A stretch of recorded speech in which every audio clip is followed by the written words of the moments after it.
ഹരേ കൃഷ്ണ. നമ്മൾ ഇതുവരെ 30 വരെയുള്ള ശ്ലോകങ്ങളാണ് പഠിച്ചത്. അവിടെ ആത്മാവിനെ കുറിച്ചുള്ള പര്യായങ്ങളാണ് ഭഗവാൻ ഓരോന്നും പറഞ്ഞത് അല്ലേ. ആത്മാവ് അജമാണ്, നിത്യമാണ്, ശാശ്വതമാണ്, പുരാണമാണ് അല്ലെ, പണ്ടേ ഉള്ളതാണ്, എപ്പോഴും ഉള്ളതാണ്, നിത്യനാണ് അല്ലെ. നമ്മൾ ആത്മാവിനെ കുറിച്ചുള്ളതാണ് പഠിച്ചത്. ആത്മാവിനെ ആയുധം കൊണ്ട് മുറിക്കാൻ പറ്റില്ല, അതുപോലെ തന്നെ തീ കൊണ്ട് അതിനെ ദഹിപ്പിക്കാൻ പറ്റില്ല, അതുപോലെ തന്നെ ജലം കൊണ്ട് നനയ്ക്കാൻ പറ്റില്ല, വായു കൊണ്ട് മുറിക്കാൻ പറ്റില്ല. അങ്ങനെ ആത്മാവിനെ കുറിച്ചുള്ള അല്ല. അത് കഴിഞ്ഞ നിത്യ സർവഗതസ്ഥാണു അചലോയം സനാതന, അത് ചലിക്കാത്തതാണ്. അതുപോലെ തന്നെ സ്ഥാണു സർവഗത, സർവഗത എന്ന് വെച്ചാൽ എല്ലായിടത്തും ഉണ്ട് അല്ലെ. അപ്പൊ അങ്ങനെയുള്ള ഓരോന്നുമാണ് നമ്മൾ പഠിച്ചത്. പിന്നെ അത് കഴിഞ്ഞിട്ട് എന്തോ അവ്യക്തോയം അചിന്ത്യോയം അല്ലെ, അത് അവ്യക്തമാണെന്ന് വെച്ചാൽ ഇൻവിസിബിൾ ആണ്. അചിന്ത്യോയം നമുക്ക് ചിന്തിക്കാൻ പോലും പറ്റാത്ത, അവികാര്യോയം എന്ന് വെച്ചാൽ ഒരു വികാരവും ഇല്ലാത്തതാണ് അല്ലെ. അങ്ങനെയുള്ള കാര്യങ്ങളൊക്കെ പഠിച്ചു. അത് കഴിഞ്ഞിട്ട് ഭഗവാൻ പറയുന്നുണ്ട് 26 അഥചയനം നിത്യജാതം നിത്യം വാ മന്യസേമൃതം. അതുപോലെ അർജുന, നീ വിചാരിക്കുന്നു ആത്മാവ് ജനിക്കുന്നു മരിക്കുന്നു, എന്നാലും നീ എന്തിനാ വിഷമിക്കുന്നേ അല്ലെ, മഹാബാഹോ എന്ന് പറയുന്നുണ്ട്.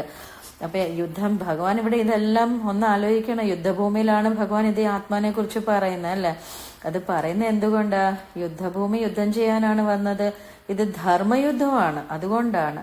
അപ്പൊ ഇത് നമ്മൾ പിന്മാറാൻ പാടില്ല. ഓൾറെഡി നേരത്തെ സംസാരങ്ങളൊക്കെ കഴിഞ്ഞതാ അല്ലെ. അപ്പൊ ദുര്യോധന യുദ്ധം തന്നെ ശരണം എന്ന് പറഞ്ഞ ആളാ. അപ്പൊ ഇനി വേറെ ഒന്നുമില്ല. അപ്പൊ ഇത് ധർമ്മയുദ്ധമാണ്, അതുകൊണ്ട് യുദ്ധം ചെയ്യണം. അതിന്റെ വേക്കിലാണ് ഭഗവാൻ ഈ ആത്മീയ കാര്യങ്ങൾ തന്നെ പറയുന്നത്. എന്തുകൊണ്ടാ? അർജുനന്റെ വിചാരം എന്താ?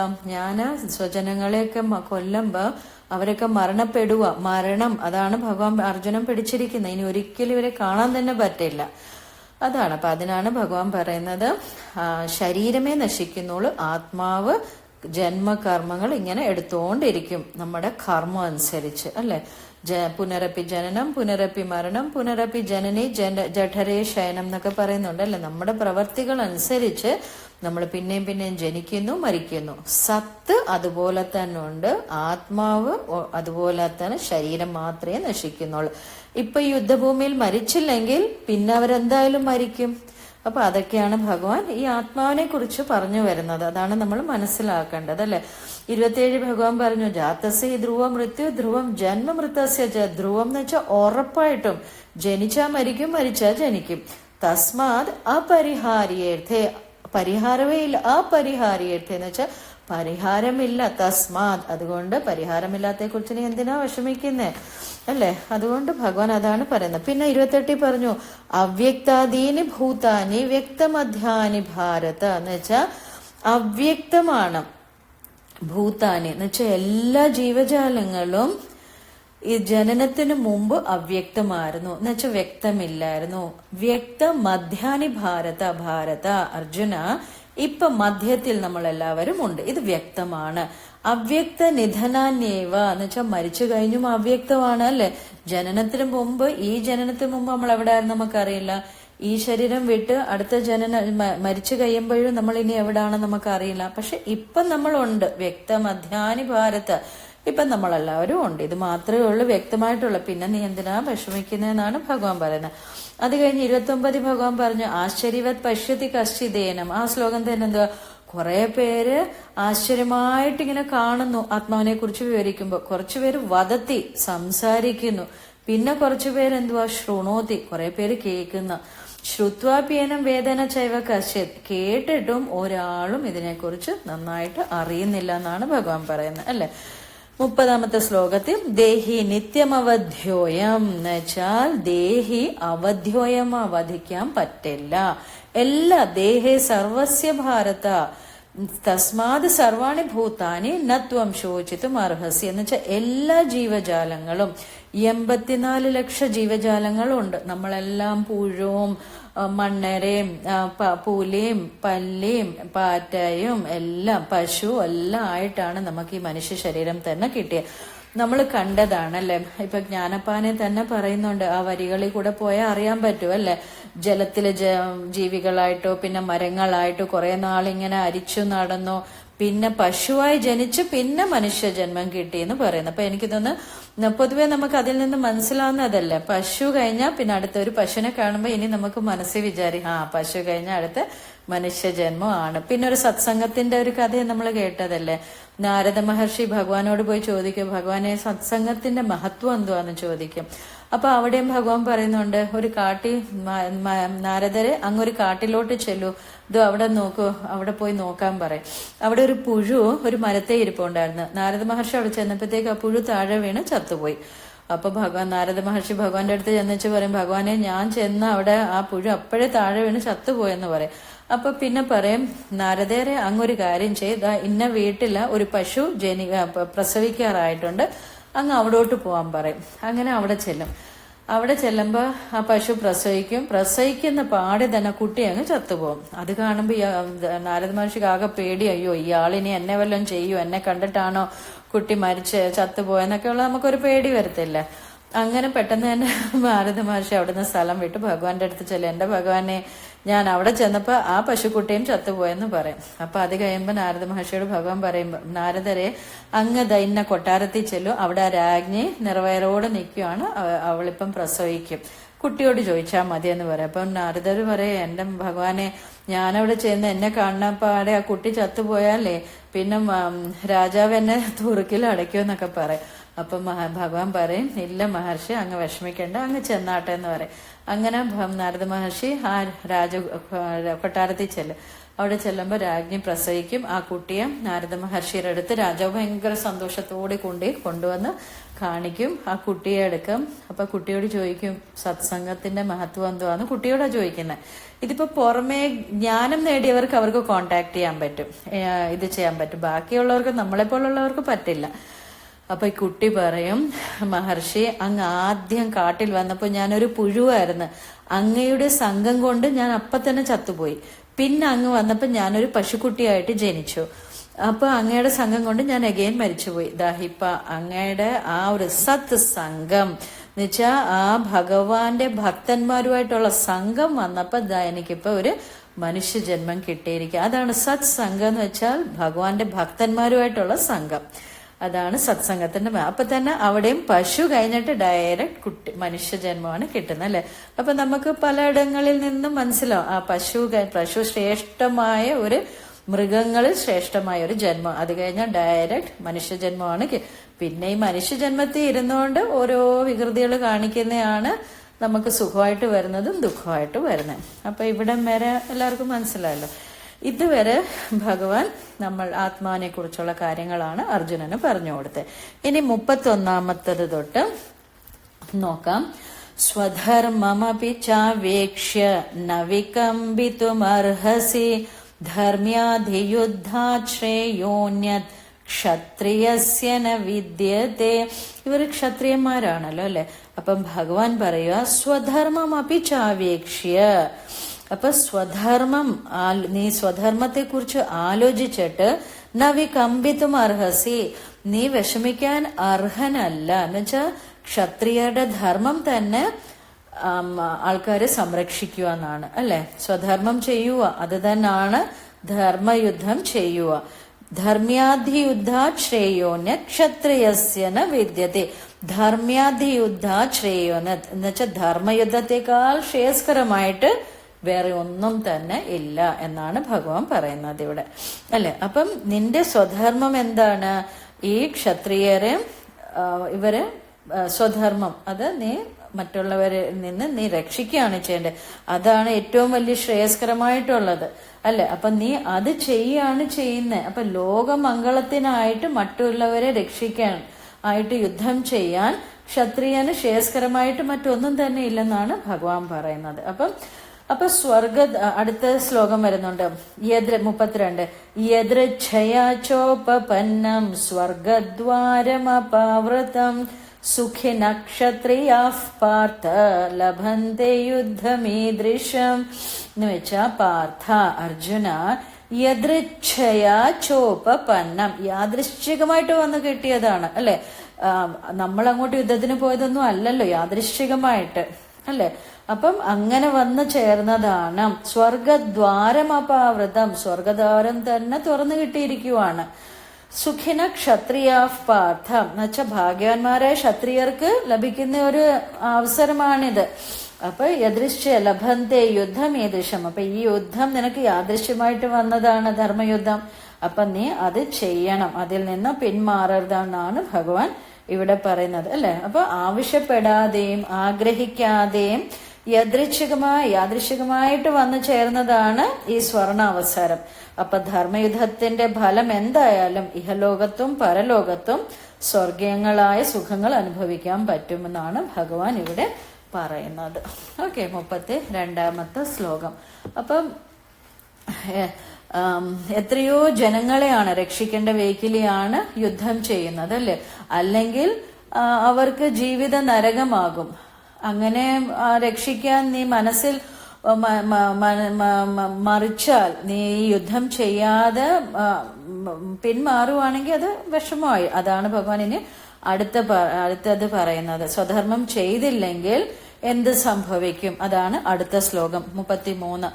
അഥ ചേത്വം ഇമം ധർമ്മ്യം സംഗ്രാമം ന കരിഷ്യസി തത സ്വധർമ്മം കീർത്തിം ച ഹിത്വാ പാപം അവാപ്സ്യസി. അഥ ചേത്വം ഇമം ധർമ്മ്യം എന്നുവെച്ചാൽ ഈ ധർമ്മം നീ ചെയ്തില്ലെങ്കിൽ, സംഗ്രാമ്യം ന കരിഷ്യസി എന്ന് വെച്ചാൽ നീ ചെയ്തില്ലെങ്കിൽ, തതസ്വധർമ്മം കീർത്തിം ച നിന്റെ സ്വധർമ്മവും കീർത്തിയും എന്നുവെച്ചാൽ പ്രശസ്തിയും, ഹിത്വാ പാപം അവാപ്സ്യസി അതെല്ലാം പോയി പാപഫലമായിരിക്കും നിനക്ക് ലഭിക്കുന്നത്. നിന്റെ പ്രശസ്തിയും പോവും, സ്വധർമ്മവും എല്ലാം ഇതായിട്ട് പാപമായിരിക്കും നിനക്ക് ഫലം. അപ്പൊ നിന്റെ സ്വധർമ്മം നീ ചെയ്തില്ലെങ്കിൽ ഉള്ള ഇതാണ് ഭഗവാൻ ഇവിടെ പറയുന്നത്, അല്ലെ. അപ്പൊ താൻ ചെയ്യാനുള്ളത് ചെയ്തില്ലെങ്കിൽ ചെയ്യാനുള്ള വാസന ഇങ്ങനെ ഒരു കറുത്ത മേഘം പോലെ ഇങ്ങനെ കിടന്ന് സ്വരൂപത്തെ മറച്ചുകൊണ്ടിരിക്കും. നമ്മൾ ഇത് ചെയ്യേണ്ടതാണ്, അല്ലെ. നമുക്ക് എല്ലാവർക്കും ഓരോ ഡ്യൂട്ടീസ് ഉണ്ട്. അത് ചെയ്യാതെ നമ്മൾ പിന്മാറുമ്പോ നമ്മുടെ ഉള്ളിൽ ഒരു കുറ്റബോധം വരും. നമ്മൾ ചെയ്യേണ്ടതാണത്, ചെയ്തില്ലെങ്കിൽ കുറ്റബോധമായിട്ട് വരും. മേഘം എങ്ങനെയാണോ ഇരുണ്ട് ഇങ്ങനെ മറഞ്ഞു നിൽക്കുന്നത്, അതുപോലെ നമ്മളുടെ ഉള്ളിൽ വാസനകളായിട്ട് ഇത് കിടക്കും. അപ്പൊ അത് പാപമായിരിക്കും നിനക്ക് വരുന്നത്, അല്ലെ. ഓക്കെ, അപ്പൊ അതാണ് ഭഗവാൻ ഇവിടെ പറയുന്നത്, അർജുനനോട് പറയുന്നത്. ധർമ്മയുദ്ധം ചെയ്തില്ലെങ്കിൽ ലഭിക്കാൻ പോകുന്ന ഫലത്തെ പറ്റിയാണ് ഭഗവാൻ അർജുനനോട് ഒരു മുന്നറിയിപ്പാണ് ഇവിടെ കൊടുക്കുന്നത്. അപ്പൊ ഈ ധർമ്മയുദ്ധം ചെയ്യാൻ നീ എന്നുവെച്ചാൽ ബാക്ക് ഓഫ് ചെയ്യരുത്. സ്വധർമ്മം അനുഷ്ഠാനം ചെയ്യാത്തത് കൊണ്ടുള്ള പാപമാണ് അർജുന നിനക്ക് ലഭിക്കാൻ പോകുന്നതാണ് ഭഗവാൻ ഇവിടെ പറയുന്നത്. ഓക്കെ, അപ്പം അത് കഴിയുമ്പം ഭഗവാൻ അടുത്ത 34 പറയുന്നുണ്ട്. അകീർത്തിം ചാപി ഭൂതാനി കഥയിഷ്യന്തി തേ വ്യയാം സംഭാവിതസ്യ ച കീർത്തിഃ മരണാദതിരിച്യത്തെ. അപ്പം ലൗകിക ദൃഷ്ടിയിൽ നോക്കിയാൽ എന്ത് സംഭവിക്കും, അതാണ് ഇവിടെ ഭഗവാൻ ഇപ്പോൾ അർജുനനോട് പറയുന്നത്. അഭിമാനത്തെ തന്നെ ചോദ്യം ചെയ്യുന്ന രീതിയിലാണ് ഈ ഒരു ശ്ലോകം തന്നെ പറയുന്നത്. ഓക്കെ, അപ്പൊ ഭയങ്കര പേരുദോഷം വരും. നാളത്തെ ഇത് വല്ലാത്ത ഒരു അതാണ് പ്രശസ്തമായ വ്യക്തിക്ക് അപമാനം സഹിക്കാൻ സാധ്യമല്ല, അല്ലെ. ഭയങ്കര ഫേമസ് ആയിട്ടുള്ള ആൾക്കാർക്ക് പേരുദോഷം വരുവാണെങ്കിൽ അത് മരണത്തേക്കായി കഷ്ടമായിരിക്കും എന്നാണ് ഭഗവാൻ ഇവിടെ പറയുന്നത്. അകീർത്തിയും ചാപി ഭൂതാനി കഥയിഷ്യന്തി തേ വ്യയാം. ഓക്കെ, ജനങ്ങൾ നിന്നെപ്പറ്റി എല്ലാ കാലത്തും ദുഷ്കീർത്തി പറഞ്ഞു പരത്തും. ഒരു അഭിമാനിക്ക് അപകീർത്തി മരണത്തേക്കാൾ ഭീകരമാണ്. ഓക്കെ, അതാണ് ഇവിടെ പറയുന്നത്. അപ്പൊ നീ അത് വിചാരിച്ചെങ്കിൽ നീ യുദ്ധം ചെയ്യാനാണ് ഭഗവാൻ പറയുന്നത്. ഓക്കെ, ഇത് നിന്റെ ഒരു അഭിമാന പ്രശ്നമാണ്, അതാണ് ഭഗവാൻ ഇവിടെ ഓർമ്മിപ്പിക്കുന്നത്. അതാണ് മരണം. സംഭാവിതസ്യ ച കീർത്തിഃ മരണാദതിരിച്യത്തെ. ഓക്കെ, അപ്പൊ അഭിമാനിക്ക് അപകീർത്തി മരണത്തെക്കാളും മീതെയാണെന്നാണ് ഭഗവാൻ പറയുന്നത്. അടുത്ത 35 ഭയാദ് രണാദു പരതം മംസ്യന്തെ ത്വാം മഹാരഥാഃ യേഷാം ച ത്വം ബഹുമതഃ ഭൂത്വാ യാസ്യസി ലാഘവം. ത്വാം എന്നുവെച്ചാൽ നീ, ഭയാദ് രണാദു പരതം നീ ഭയന്ന് രണഭൂമിയിൽ നിന്ന് ഉപരതം എന്നുവെച്ചാൽ പേടിച്ചോടി. ഇപ്പൊ ഭഗവാൻ പറയുക, നാളെ ഹസ്തിനാപുരം ടൈംസിനകത്ത് ഫ്രണ്ട് പേജിൽ ഹെഡിങ് വരും, ഭയാദ് രണാദു പരതം. അർജുനൻ രണഭൂമിയിൽ നിന്ന് പേടിച്ചോടിയെന്നേ പറയത്തുള്ളൂ. അല്ലാതെ നിനക്ക് ദയ തോന്നിയോണ്ടോ, നിനക്ക് സ്വജനങ്ങളോടോ, ഭീഷ്മ പിതാമഹനോടോ, ദ്രോണാചാര്യരോടോ ഉള്ള കരുണ കൊണ്ട് പിന്മാറിയെന്ന് പറയത്തില്ല. നീ ഭയന്നോടിയെന്നേ പറയത്തുള്ളൂ. വേണോ? അതാണ് ഭഗവാൻ ചോദിക്കുന്നത്. ഓക്കെ, അപ്പൊ നീ വിരണ്ടോടിയെന്നേ പറയത്തുള്ളൂ. പശുക്കളെ പണ്ട് വിരാട് രാജ്യത്ത് ഇവര് പശുക്കളെയൊക്കെ എടുക്കാൻ വന്നപ്പോ അവിടെ നിന്ന് യുദ്ധം ചെയ്ത് പിടിച്ചു നിന്നോ. അതുപോലെ തന്നെ എന്താ പറയുക, ദ്രൗപദിയുടെ സ്വയംവര സമയത്ത് ഇതെല്ലാം വിജയിയായിട്ട് വന്ന ഒരാളാണ് അർജുനൻ. അതെല്ലാം വെള്ളത്തിൽ വരച്ച വര പോലെ ആയി പോവെന്നാണ് ഭഗവാൻ ഇവിടെ പറയുന്നത്. ഓക്കെ, അപ്പം ആ ഒരു കരുണ കൊണ്ടൊന്നും അല്ല ഓടിപ്പോയത്, പേടിച്ചോടിയതെന്ന് പറയും. ഏഷാം ചത്വം മംസ്യന്തേ ത്വാ മഹാരഥാഹ എന്നുവെച്ചാൽ മംസ്യന്തേ ത്വാ മഹാരഥ എന്ന് വെച്ചാൽ മഹാരഥന്മാർ വിചാരിക്കും നിന്നെ കുറിച്ച് എന്ത് നീ പേടിച്ചാണ് ഓടിയതെന്ന്. ഏഷാം ചത്വം ബഹുമതോ എന്ന് വെച്ചാൽ ആർക്ക് നീ ബഹുമാന്യനായിരുന്നു ഇതുവരെ. ഏഷാം ചത്വം ബഹുമതോ എന്ന് വെച്ചാൽ ഇതുവരെ നിന്നെ ആരൊക്കെയാണ് ബഹുമാനിച്ചത്. ഭൂത്വ യാസ്യസി ലാഘവം, എല്ലാരും നിന്നെ തുച്ഛമായിട്ട് ലാഘവമായിട്ട് എടുക്കും നീ ഇങ്ങനെ ചെയ്യുവാണെങ്കിൽ. യുദ്ധം ചെയ്യാതെ നീ ഭയാദ്രണാത് പരത്തം, നീ ഭയന്നോടുവാണെങ്കിൽ ഇതുവരെ നിനക്ക് കിട്ടിയ അഭിമാനം എല്ലാം പോവും. മഹാരഥന്മാരെല്ലാം നിന്നെ തുച്ഛമായിട്ട് പറയും, വളരെ നിസ്സാരമായിട്ട് എടുക്കും. അപ്പൊ ഭഗവാൻ അർജുനന്റെ അഭിമാനത്തെ അല്പം കുത്തി നോവിക്കുകയാണ് ഇവിടെ ചെയ്യുന്നത്. ഓക്കെ, അപ്പൊ അതാണ് ഭഗവാന്റെ ഈ ഒരു ശ്ലോകം.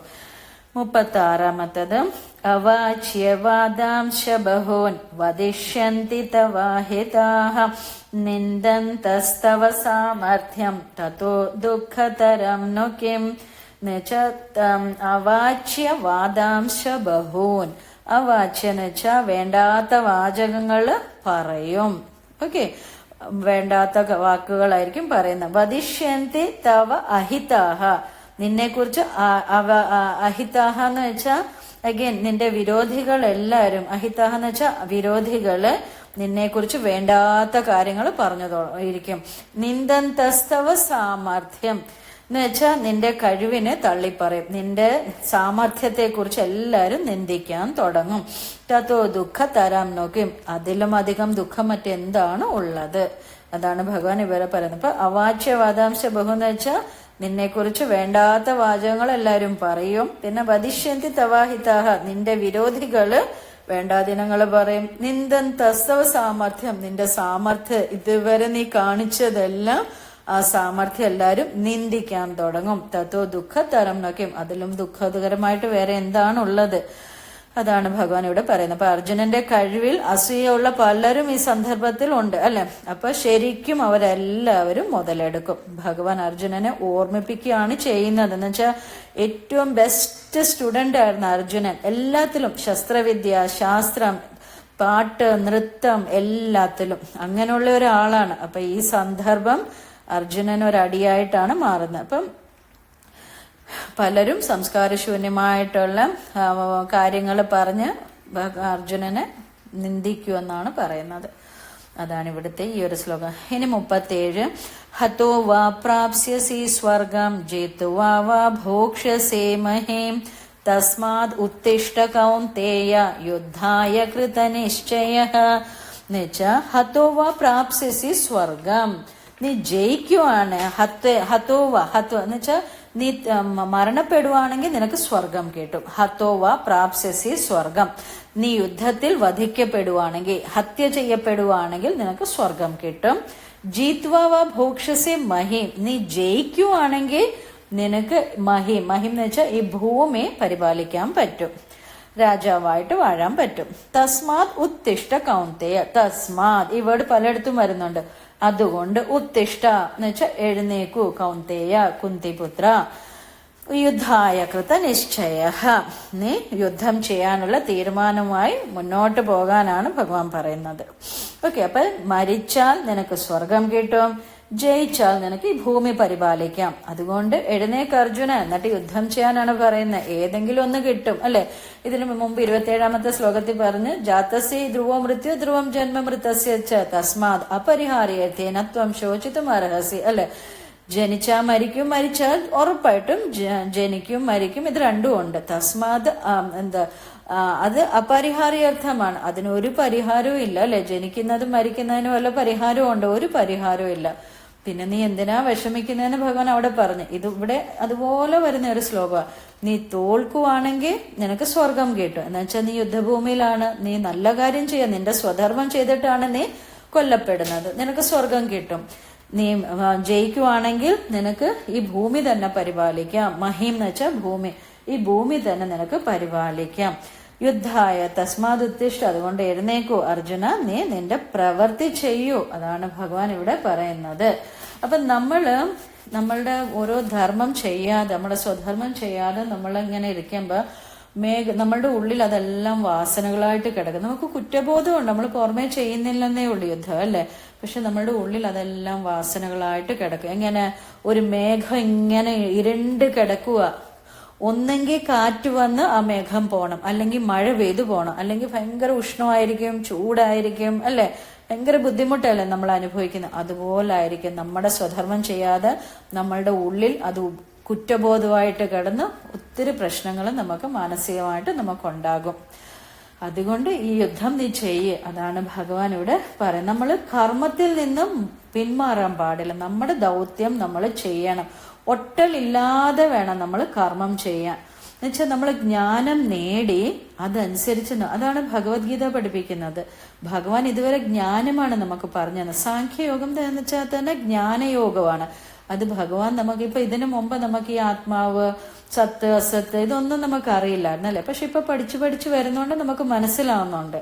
ഇതാണ് ഈ ജ്ഞാനം. ഇതറിഞ്ഞ് അതനുസരിച്ച് ജീവിക്കുകയാണ് ചെയ്യുന്നത്. അല്ലാതെ ഞാൻ ഭഗവത്ഗീത വായിക്കും, എനിക്ക് ഭഗവത്ഗീത അറിയാം, പഠിക്കും, വായിക്കും എന്നൊക്കെ പറഞ്ഞിട്ട് കാര്യമില്ല. നമ്മള് എത്രമാത്രം അതിൽ കൂടി പോകുന്നുണ്ടോ അവിടാണ് ക്വസ്റ്റ്യൻ മാർക്കുള്ളത്. അപ്പൊ നമ്മൾ ഓരോന്നും അറിഞ്ഞ് അതനുസരിച്ചാണ് നമ്മൾ ചെയ്തു പോകേണ്ടത്, ജീവിച്ചു പോകേണ്ടത്. നമ്മുടെ കർമ്മം പ്രാരബ്ധമായിട്ട് ഇങ്ങനെ കിടക്കരുത്. വാസനകളായിട്ട് കിടന്ന് അത് കുഴപ്പമായിട്ട് വരും. എല്ലാം ഈശ്വരാർപ്പണമായിട്ട് ബുദ്ധിയോട് നമ്മൾ ഓരോന്നും അനുഷ്ഠിച്ചാൽ അതിൽ സക്സസ് വന്നാലും ഫെയിലിയർ വന്നാലും ഒരു കുഴപ്പവും ഇല്ല.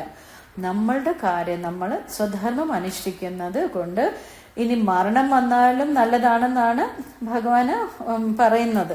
ഓക്കെ, അപ്പം നമ്മൾ അതനുസരിച്ചാണ് ഓരോ കാര്യങ്ങളും ചെയ്തു പോകേണ്ടത്. അപ്പൊ മേഘം ഒഴിഞ്ഞു പോയ ആകാശം നന്നായിട്ട് തെളിയുമല്ലോ അല്ലെ. അതുപോലെ തന്നെ ഇന്നലെ വരെ ഇരുണ്ടിരുന്ന ആകാശം ഇന്ന് തെളിഞ്ഞു. എന്തുകൊണ്ട് തെളിഞ്ഞു? ആ മേഘം പോയോണ്ട് അല്ലെ. അപ്പൊ മഴ പെയ്ത് പോയി, അല്ലെങ്കിൽ നന്നായിട്ട് കാറ്റടിച്ച് പോകണം. അതുപോലെ നമ്മുടെ മനസ്സിലെ ആ വാസനകൾ പോണം. വാസനകൾ കെട്ടിയിരുന്ന ഒത്തിരി ബുദ്ധിമുട്ടായിരിക്കും ഉണ്ടാകുന്നതെന്ന് പറഞ്ഞ രാമകൃഷ്ണ പരമഹംസർ പറയും, നമ്മൾ ചക്ക കട്ട് ചെയ്യുവാണെങ്കിൽ കയ്യിൽ എണ്ണ തേച്ചിട്ട് വേണം ചക്ക കട്ട് ചെയ്യാൻ, അല്ലെങ്കിൽ ദേഹത്തെല്ലാം പിടിക്കും, ഒട്ടലുണ്ടാവും എന്ന് പറയും അല്ലെ. കട്ട് ചെയ്തില്ലെങ്കിലോ അതിന്റെ മധുരം നമുക്ക് അനുഭവിക്കാൻ പറ്റത്തില്ല. അപ്പൊ അതുകൊണ്ട് നമ്മൾ ഓരോന്നും അറിഞ്ഞ് ആ ജ്ഞാനം, ഇവിടെ എണ്ണ എന്ന് പറയുന്നത് ജ്ഞാനമാണ്, ആ ജ്ഞാനം നേടി അതനുസരിച്ച് ജീവിച്ചു പോയാണ് ചെയ്യേണ്ടത്. എന്നാലല്ലേ ജീവിതം എന്താണെന്നോ ഭഗവാൻ എന്ന ഓരോ കാര്യങ്ങൾ അറിയാൻ പറ്റുന്നുള്ളു അല്ലെ. യഥാർത്ഥ ജ്ഞാനം നമുക്ക് വരുമ്പോൾ നമുക്ക് ആ ഒരു ഇതൊന്നും ഫീൽ ചെയ്യത്തില്ല, നമ്മൾ അറിയത്തില്ല. നമ്മൾ അറിയാതെ തന്നെ നമ്മളുടെ കർമ്മങ്ങൾ നമ്മൾ ചെയ്തു പോകും. അവിടെ ഞാനെന്നുള്ള മനോഭാവം ഒന്നും തന്നെ വരുന്നില്ല. നമ്മൾ തന്നെ അത് താനെ വിട്ടുപോകും. ഇത് ആചാര്യന്മാര് പറയുന്നത് എന്താന്ന് വെച്ചാൽ, നമ്മൾ തേങ്ങ എത്ര തിരിങ്ങിയാലും ചിരട്ടയ്ക്കകത്ത് തേങ്ങ പിടിച്ചു നിൽക്കും അല്ലെ. പക്ഷെ ഒരു കൊട്ടത്തേങ്ങ ആണെങ്കിലോ അത് താനെ അങ്ങ് പോകും. അതുപോലെ പോകണം നമ്മളുടെ ഓരോ വാസനകള്. നമ്മൾ ജ്ഞാനം നേടി അതനുസരിച്ച് നമ്മുടെ കർമ്മങ്ങൾ ചെയ്തു പോകണം. അവിടെ ജ്ഞാനം എന്നുള്ള ഭാവമോ മമതാഭാവമോ ഒന്നും വരാൻ പാടില്ല. എൻ്റെ എൻ്റെ എൻ്റെ ഞാൻ എന്നുള്ള മനോഭാവങ്ങൾ ഒന്നും ഇല്ലാതെ അതനുസരിച്ച് വേണം നമ്മൾ ജീവിച്ചു പോവേണ്ടത്. ഇനി അടുത്തത് 38. സുഖ ദുഃഖേ സമേ കൃത്വാ ലാഭാലാഭൗ ജയാ ജയോ തതോ യുദ്ധായ യുജ്യസ്വ നൈവം പാപമവാപ്സ്യസേ എന്നുവെച്ചാ സുഖ ദുഃഖേ സമേ കൃത്വാ എന്നുവെച്ചാൽ സുഖത്തെയും ദുഃഖത്തെയും, ലാഭാലാഭം എന്ന് വെച്ചാൽ ലാഭത്തെയും നഷ്ടത്തെയും, ജയത്തെയും പരാജയത്തെയും സമേ കൃത്വ എന്ന് വെച്ചാൽ ഒരുപോലെ കരുതേയും യുദ്ധത്തിന് തയ്യാറാകുക. തത്തോ യുദ്ധായി യുജസ നൈവം പാപം അവാപ്സസി. അങ്ങനെയാണെങ്കിൽ നിനക്ക് പാപം ബാധിക്കുന്നില്ല. ഓക്കെ, സുഖത്തെയും ദുഃഖത്തെയും ഇതൊന്നും നമ്മൾ നോക്കേണ്ട ആവശ്യമില്ല. നമ്മൾ നമ്മളുടെ കർമ്മം ചെയ്തങ്ങ് പോയാണ് ചെയ്യേണ്ടത്. അതാണ് ഭഗവാൻ ഇവിടെ പറയുന്നത്. അപ്പൊ ജീവിതത്തിൽ എന്തെല്ലാം വന്നാലും അത് മനസ്സിലാക്കി അതിന്റെ ലാഭവും നഷ്ടവും ഇതൊന്നും നോക്കാൻ പോകേണ്ട ആവശ്യമില്ല. നമ്മളുടെ കാര്യങ്ങൾ നമ്മൾ ജയവും പരാജയമൊക്കെ അതൊക്കെ വന്നും പോയൊക്കെ നിന്നോളും. അപ്പൊ അതാണ് ഭഗവാൻ ഇവിടെ ഓരോന്നായിട്ട് പറയുന്നത്. അപ്പൊ നമ്മൾ ഈ ഭൗതിക ജീവിതത്തിൽ ജീവിക്കുമ്പോൾ ഇതെല്ലാം കോമൺ ആണ്. സുഖദുഃഖങ്ങളായാലും ലാഭനഷ്ടങ്ങളായാലും ജയവും പരാജയം ഇതെല്ലാം വരുന്നതാണ്. അപ്പൊ ഇങ്ങനെ ഒരു അനുഭൂതി മനുഷ്യർക്ക് ഉണ്ടാകുമോ എന്ന പലർക്കും സംശയം തോന്നും അല്ലെ. ഇതൊന്നും ഇല്ലാതെ എങ്ങനെ നമുക്ക് അങ്ങനെ ഒരു അനുഭൂതി ഉണ്ടാകുമെന്ന് പലർക്കും ഒരു സംശയമാണ്. പക്ഷെ നമ്മളതൊന്നും നോക്കേണ്ട ആവശ്യമില്ല. ജ്ഞാനം നേടി അതനുസരിച്ച് അങ്ങ് ജീവിച്ചു പോയാൽ മതി. അപ്പം ആ ഒരു രീതി പോയാൽ സ്വധർമ്മം അനുഷ്ഠിക്കുമ്പോൾ പാപപുണ്യങ്ങളോ അതൊന്നും നമ്മളെ ബാധിക്കുന്നില്ല. അതാണ് ഭഗവാൻ ഇവിടെ പറയുന്നത്. നമ്മളുടെ കർത്തവ്യ കർമ്മങ്ങൾ ചെയ്ത് ജീവിച്ചു പോയാണ് ചെയ്യേണ്ടത്. അപ്പൊ ഇവിടം വരെ ഭഗവാൻ ജ്ഞാനയോഗത്തെ കുറിച്ചാണ് പറഞ്ഞു തന്നിരിക്കുന്നത്. ഇനി അടുത്ത നമ്മൾ എങ്ങനെയാണ് നമ്മുടെ കർമ്മം ചെയ്യേണ്ടത് അങ്ങനെയൊക്കെയുള്ള എന്ന് വെച്ചാൽ കർമ്മം ഫലം വരാതെ രീതി നമ്മൾ ഓരോന്നും പോകുന്ന അങ്ങനെയുള്ള ഇനി പെട്ടെന്ന് പോകാൻ പറ്റും. കൂടുതൽ ഡീറ്റെയിൽ ആയിട്ട് നോക്കേണ്ട ആവശ്യമില്ല. ഊന്നി പറയേണ്ടടുത്ത് നമ്മൾ പറഞ്ഞു. ഇതൊക്കെ കുറച്ച് നമ്മൾ ശ്രദ്ധിക്കേണ്ട. ഇപ്പൊ ഇവിടം വരെ എല്ലാവർക്കും മനസ്സിലായെന്ന് തോന്നുന്നു. അപ്പം എന്നും വായിച്ചിരിക്കുമ്പോൾ ഓട്ടോമാറ്റിക്കലി ഭഗവാൻ തന്നെ നമുക്ക് ആ ഒരു ജ്ഞാനം തരും. അതാണ് നമ്മൾ ഒരു പടി മുന്നിൽ വെച്ചാൽ മതി, ഭഗവാൻ 10 പടി മുന്നിലോട്ട് വലിച്ചോളും. ഇതിന് വലിയ PhD എടുക്കണമെന്നോ ഒന്നുമില്ല. മനസ്സ് മാത്രം അർപ്പിച്ചാൽ മതി. ഭഗവാൻ തന്നെ ഭഗവത്ഗീതയിലും ഭാഗവതത്തിലും ഭഗവത്ഗീതയിൽ പറയുന്ന അതേ ശ്ലോകം ഭാഗവതത്തെ കുചേലവൃത്തി അവിടെ പറയുന്നുണ്ട്. പത്രം പുഷ്പം ഫലം തോയം യോമേ ഭക്തിയാ പ്രയച്ഛതേ. ആരാണോ എനിക്ക് ഭക്തിയോടുകൂടി ഫലവോ പുഷ്പമോ ജലവോ എന്തും തരുന്നത്, എനിക്ക് അതാണ് ഏറ്റവും പ്രിയപ്പെട്ടത്. അപ്പൊ നമ്മൾ ആ ഭക്തിയോടുകൂടി മനസ്സോടെ ഈ ശാസ്ത്രം പഠിച്ചു പോകുമ്പോ ഭഗവാൻ തന്നെ നമുക്ക് ആ ഒരു ബുദ്ധി തെളിയിച്ചു തരും. പിന്നെന്ന് വെച്ചാൽ അർജുനൻ എങ്ങനെയാണോ ഭഗവാന്റെ അടുത്ത് ശരണാഗതി എടുത്ത് അതുപോലെ നമ്മളും ആ ഒരു ശരണാഗതി ശ്ലോകം ചൊല്ലി പോണം ഡെയിലി. അപ്പൊ നമ്മളെയും ഭഗവാൻ നമ്മളെയും ആ ഒരു ബുദ്ധി തെളിയിച്ചു തന്നെ തരും. 7ാമത്തെ ശ്ലോകമില്ല, കാർപ്പണ്യദോഷോപഹത സ്വഭാവഃ പൃച്ഛാമി ത്വാം ധർമ്മ സമ്മൂഢചേതാഃ യശ്രേയസ്യാനിശ്ചിതം ബ്രൂഹി തന്മേ ശിഷ്യസ്തേഹം ശാധി മാം ത്വാം പ്രപന്നം. അപ്പൊ അതുപോലെ ഭഗവാൻ കാർപ്പണ്യ ദോഷം എന്ന് വെച്ചാൽ ഞാൻ ഭയങ്കര നാരോ മൈൻഡഡ് ആയിട്ട് ഇരിക്കുക, എനിക്കൊന്നും തന്നെ മനസ്സിലാവുന്നില്ല. കാർപ്പണ്യ ദോഷോപഹത സ്വഭാവ പൃച്ഛാമിത്വാം, എന്റെ സ്വഭാവം മൊത്തത്തിൽ നാരോ മൈൻഡഡ്. പൃച്ഛാമിത്വാം ധർമ്മ സമ്മൂഢചേതാഃ, ഏതാണ് ധർമ്മം ഏതാണ് അധർമ്മം എന്ന് എനിക്ക് അറിയില്ല, ഞാൻ നിന്നോട് ചോദിക്കുക. പൃച്ഛാമി, ഞാൻ നിന്നോട് ചോദിക്കുക. യത് ശ്രേയസ്യ നിശ്ചിതം ബ്രൂഹിതമ്മേ, എനിക്ക് ശ്രേയസ്കരമായിട്ട് എന്താണോ ഉള്ളത് അത് നീ നിശ്ചയിച്ചിട്ട് ഉറപ്പിച്ചിട്ട് ബ്രൂഹി പറയൂ. ശിഷ്യസ്തേഹം ഷാധിമാം ത്വാം പ്രപന്നം, ഞാൻ നിന്റെ ശിഷ്യനാകുവാണ്. നീ തന്നെ, ഞാൻ നിന്നെ പ്രാപിച്ചിരിക്കുവാണ്. അപ്പൊ എനിക്ക് എന്താണോ ശരി തെറ്റെന്ന് മനസ്സിലാക്കി നീ എനിക്ക് പറഞ്ഞതാ. ശിഷ്യസ്തേഹം, ഞാൻ നിന്റെ ശിഷ്യനാവുകയാണ്. ഇതുവരെ അവർ ഫ്രണ്ട്സ് ആയിരുന്നു അല്ലെ. അപ്പച്ചിയുടെ ആങ്ങളുടെയും പെങ്ങളുടെയും മക്കളായിരുന്നു. വസുദേവരുടെ സഹോദരിയാണ് കുന്തിമാതാവിന്റെ മകനായിരുന്നു അർജുനൻ അല്ലെ. പിന്നെ അവർ സമപ്രായരായിട്ട് ഭയങ്കര തിക് ഫ്രണ്ട്സ് ആയിരുന്നു, സഖാക്കളായിരുന്നു. ഇപ്പം ആ പദവിയൊക്കെ മാറി, ഭഗവാൻ മേളി ഗുരു ആൻഡ് അർജുനൻ ശിഷ്യനായി.